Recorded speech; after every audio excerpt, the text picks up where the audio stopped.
and they do realize that they do need it. But they also have a lot of political pressure right now, the way they are behaving. Not giving them a benefit of doubt, but this is how politics works. So, For example, America, now that with a new president, they've established a lot of new policies against for migrants and immigrants, and a lot of Mexican immigrants have lost their jobs, and they were like doing agriculture and all, like working at convenience stores.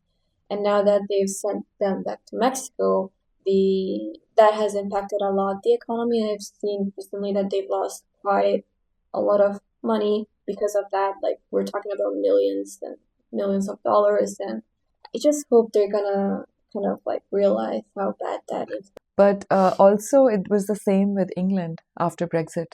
But yeah, realization needs quite a lot of work. I wanted to talk a little bit about your book. That's okay. Yeah, of course. Why not? For me, just a little personal story, but I'm applying to universities right now, and I'm kind of interested in journalism, but I don't consider myself a good writer. I like reading stories about, for example, women and women empowerment and social issues, but I don't think I'm that good at wording it, like wording my thoughts and stuff like that. And I wanted to know for you, how did you discover your like passion for writing, and how did you start becoming good at it? Like at a point where you could sell books and write them. So, one, the most important requirement of academia is writing.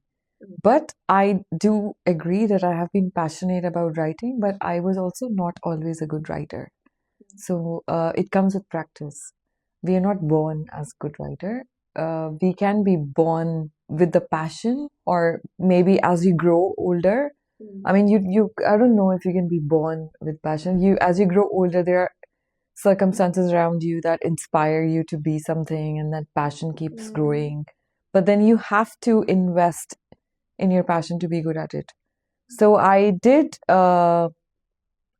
was writing shitty stuff here and there, which I don't even want to look back and read.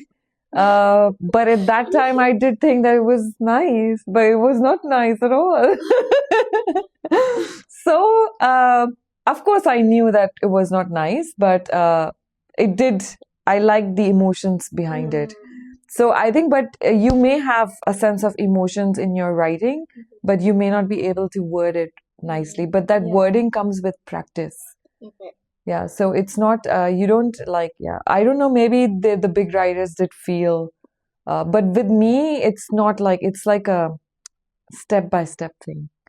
Yeah, Should I start journaling? Because I've seen a lot of people definitely.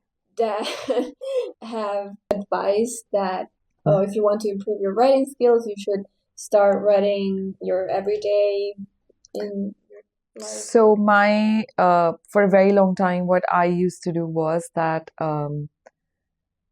because I think like you were doubting your writing, everybody does. Maybe not everybody. Okay, I did. So I do too. yeah, so it's normal for me at least. I don't know about the others, but what I did, my practice was I had a notebook and I used to keep it next to my bed. When I would wake up, first thing I would do is write, whatever Like your comes to my dreams mind. No, or just random. I'm feeling, I'm feeling like this. Oh, I'm gonna do this after this. Today, my day looks like this. Oh, I'm thinking about yesterday. Or, sometimes you sleep with some thoughts from day before and you want to write it. And then on some days, I would not do it immediately as I get up. I would do it with tea and I would look around me and I would write it. So I would take every opportunity to write down my thoughts, and not on computer, Yeah, or no. not on ChatGPT, on Yeah. your notebook. Yeah. Yeah. Because, yeah, just don't fall prey for ChatGPT, because then, yeah, you'll be just one of those AI writers. Oh, and I will be able to figure out that this is AI, this is not you. So, yeah, I think so. Yeah, it comes with practice. So maybe another, how old are you? 18. Okay. Freshly 18. Yeah, so I think by your 25, if you continue this practice, try and take like a formal course somewhere for Yeah. writing, and then I think you would I achieve feel like your. some universities offer writing courses, right? Yeah, there are also some like private writing courses too, but you could do like a university writing courses. Yeah. I do academic writing course too.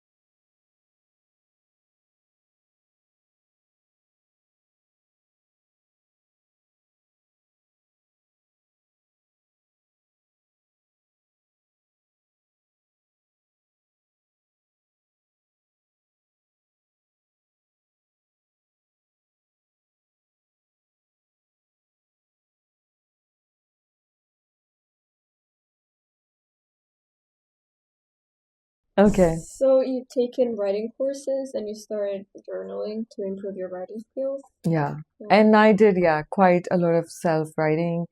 One of the things was like I started just writing to uh started sending my writing to people Oh. randomly. But they would ghost me, but who cares? Yeah. But then eventually people get back to you. Like the So Japan Times. I've seen yeah, you the Japan publish some. Times got back to me after 6 months. 6 months. But at least, better late than never. Yeah. But it was like I think like I have seen people like I've shared contacts with people who get an easy entry.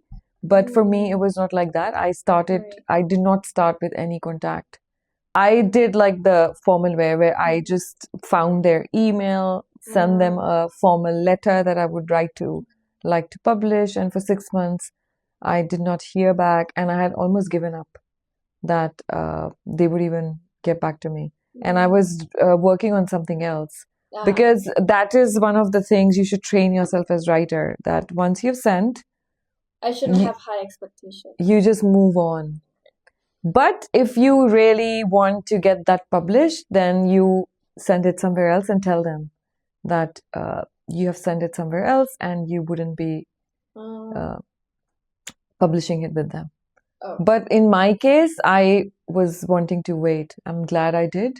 And I Were you just, studying at the same time? I was in my PhD at the time, yeah. Okay. That makes sense. 2 years into PhD, so I was busy writing other stuff. Yeah. And I was like, fine. I mean, I have so much to write. I'm going to write something else, and I'll see if like. And I was hoping that. So I had submitted, I think, in June or something, and they got back to me in December. So my target was that I will reach out to them in January and withdraw if I don't hear back. So they just got me in time. Lucky. Lucky them. So has your writing style evolved since you between academic writing and publishing and public platforms like Oh the Japan yeah, Times? oh yeah, massively. Yes, massively. What kind of differences are there? I think each time I feel like whether it's my filming editing skills or writing editing skills, the more you practice the art, the better you get at it. And Practice every makes time, perfect. yeah, yeah, close to perfect. I don't think Close to anything is perfection doesn't exist. Yeah. It's a delusion. So you also edit your own films and documentaries? Yeah, I am actually So you, editing one. oh, okay. I can show you a few clips Can you give afterwards. us some spoilers, or is that No, top I can secret? give this why the whole world knows. So I'm just joking, yeah. But people know, like, I think I'm making a film about Gen Z in Germany. Okay. I haven't titled the film, but these were a group of people I used to hang out a lot with. They were all Gen Zs, and it was quite fun filming with them. And the idea was, I think I started the film. I don't know what direction it is going to take, but my idea was to see the generation gap I was seeing from the migration perspective. like how my migration journey was, how their migration, how they live, how I live. So I found them pretty interesting. And I also think I do have to say this that whatever the world says about Gen Zs, I find them pretty cool. And I also do think, yeah, you guys are Gen Zs, yeah? So I also do think, not from every aspect, but from the aspect of the especially from the South Asian context or the Indian context, the kind of freedom they have was not something I had because of the social box that we had to follow at the time, even though I was a rebel. So I was not following any social box, but I had to be a rebel. But for them, it's normal. So what they're doing now in my time made me a rebel. So I was a Gen Z of my time, but only with the rebellious tag. So I think so. So I find them pretty cool. Not from all perspectives, from some Of perspectives, course. yeah. Some perspectives I also do not agree, but that is like a generation gap, But yeah, so I had like really fun doing this film with them. It was one of the most fun projects so far, and I just feel bad that there is too much of me in the film, so So I you have to direct balance it that. and edit it by yourself? Or Most cases, yes. So far, yes. wow. But I will How have to change it. He said that some of you will come join us, be my wow. editor. I can edit. I mean, I like editing. You said you Do you have wanted any to. questions? Yeah, I'm not judgmental. Why are you shy? It's not related to her. It's okay. Yeah, it's You okay, can ask fine. me some Maybe something, questions. yeah. Ask me So anything. yeah, I'm going to enter this university, but do you have any advice? Which department are you entering? Your department. Oh, are you going to be in my class? I hope Ooh, you have, do I have any, don't use AI. That's my only advice. But it's a fun place to be. I have been here, I've studied here, and I am teaching here. It's a safe space, and faculty is very good. And all the faculty members are really nice and supportive. So I think you'll be fine. You'll have a good time. Okay.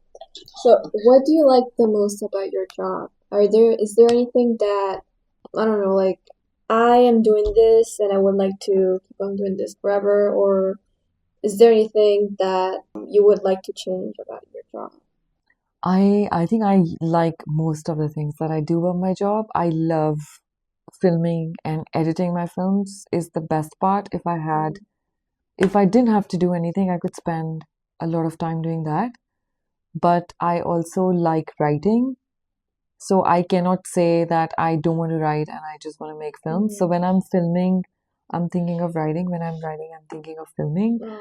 I absolutely adore teaching. Teaching was the reason that led me to get into PhD,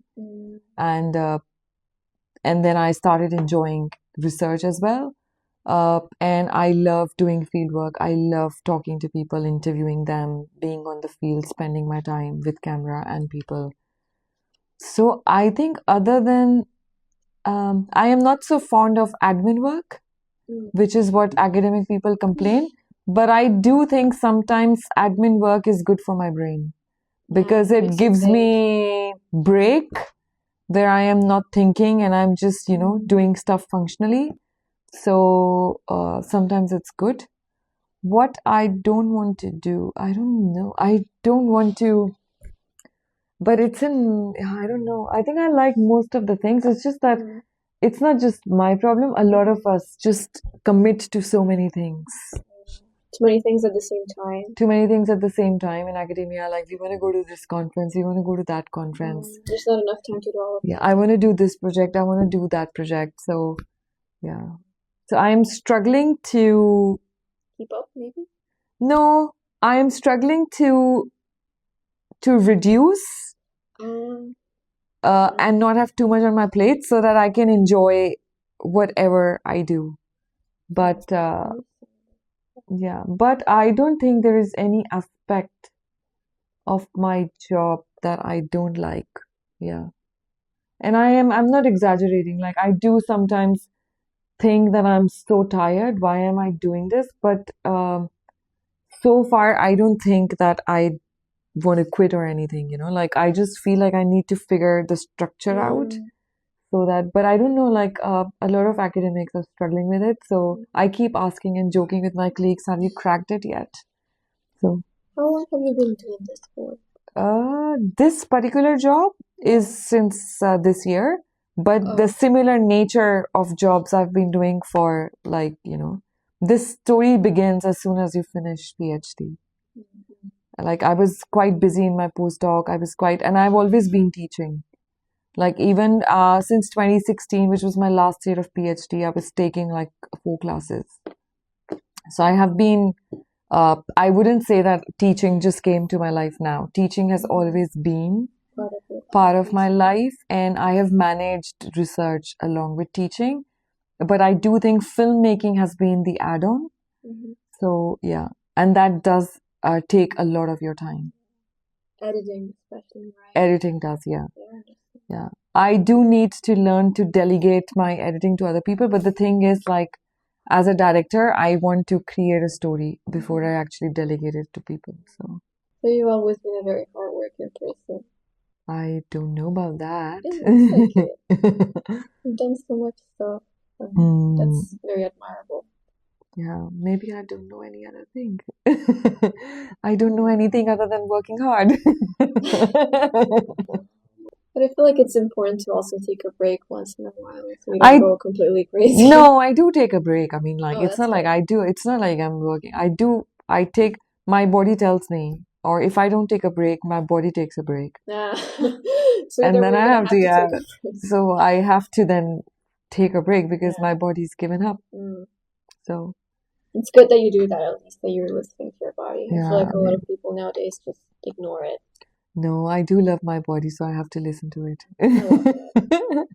So we have anthropology in FLA. We have professors who are working on anthropology. And if you do want a certification for bachelor's in anthropology, you will have to take all the anthropology requirements. Yeah. So they do have those requirements. Yeah. The journalism department of Sophia University is also really good. They have a lot of infrastructure for editing and stuff like that. So yeah. Okay, so this is the end of this episode. I couldn't properly say goodbye at that time, like I usually do in my other episodes, but I did thank her and say goodbye later off camera. But this interview with Professor Megha was honestly one of my favorites. We talked for about an hour or a little bit more than that, and I was able to learn so many things and have a broader perspective on certain things, which I loved because I always want to expand my knowledge on things that I usually don't agree with or I'm not familiar with. So it was a good opportunity for me to do that and listen to her talk about her experiences in Japan and as a teacher and with her job with making documentaries, movies, writing books. She's honestly a real inspiration, at least for me, because I can sort of relate to her as an immigrant and it kind of like gives me motivation to keep on doing my best and always evolve and develop new skills. So it was really helpful for me. I hope I can get the chance to talk to her in the future as well. So this is the end of this interview with Professor Megha. I hope you liked it. Bye bye.